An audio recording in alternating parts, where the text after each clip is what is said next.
Welcome to our Cake and Bacon Show. Today we're baking a French vanilla cake using our coloring dyes, and we're going to show you how to do it. Today we're going to be using our French vanilla cake mix and some purple food dye. We're going to have 3 eggs and use the red food dye for the icing. We're going to use oil, water, and frosting. Let's get to it. Step 1, pour cake into bowl. As you can see, our starting base is white. And very soon it's going to be a nice purple. Now I'm going to be cracking 3 eggs. Uno. Dos.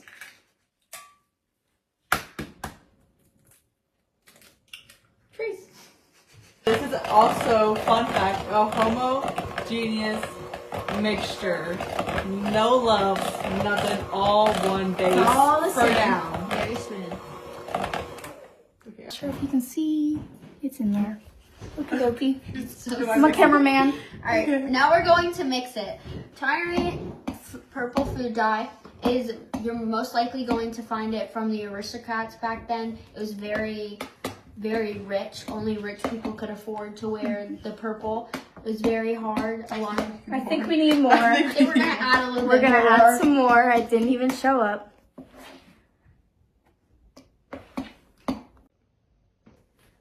There we go. We're getting some color. Alright, it's turning purple. It's a So little with gray. that, a lot of people would trade like their high-end good items that they had, their most like valuable items to them, just to get the indigo purple color. That's a lot.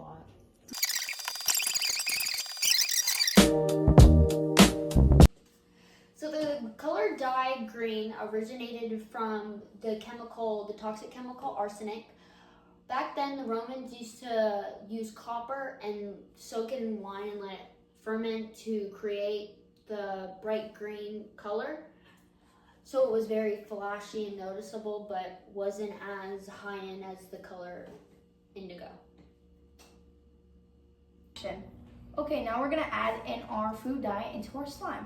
So yellow-orange dyes came from mostly animals and plants. And for plants, it came from the part of the flower called the Scaphian Croesus, which was, or like the stigmas. And this was the part of the flower that collects the pollen. And it was also found throughout the Middle East. And the Roman used it for spices, medicines, perfume. So I did the red food dye, and some things about red. Red was actually obtained when aluminum and calcium ions are in the mordant. And if you don't know what the mordant is, it's basically like, it's an inorganic oxide. So while it's in the mordant, it would be a result of clay.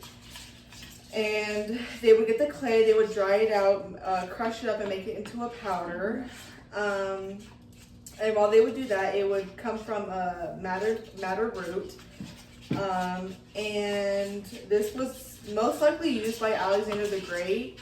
They would use the red dye as like a battle tactic. They would use it to draw in their enemies, just as a battle ruse. They would also use the red dye to dye their uniforms. So it would make it look like they had blood splatters and that they were dead, but actually instead of them being dead, they would get the red food dye and, kill their enemies. So this is how my green dye turned out. Very pigmented. They wanted it to be very known, very eye-catching. And this is my yellow-orange slime. It turned out to look like nacho cheese queso, but it is used for the Romans. This is what they used to make perfumes and dyes. And this is my red slime.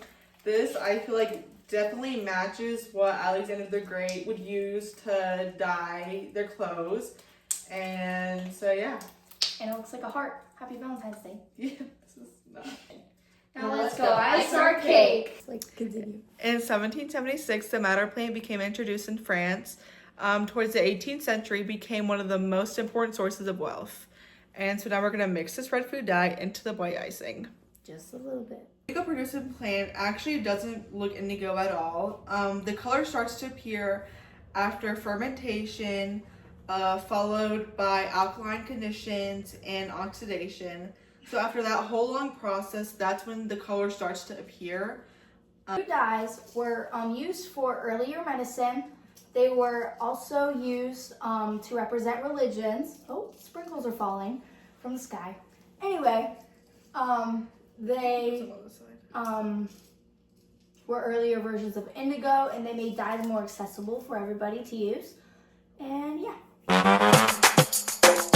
A lot of our natural dyes are produced by our trees, nature.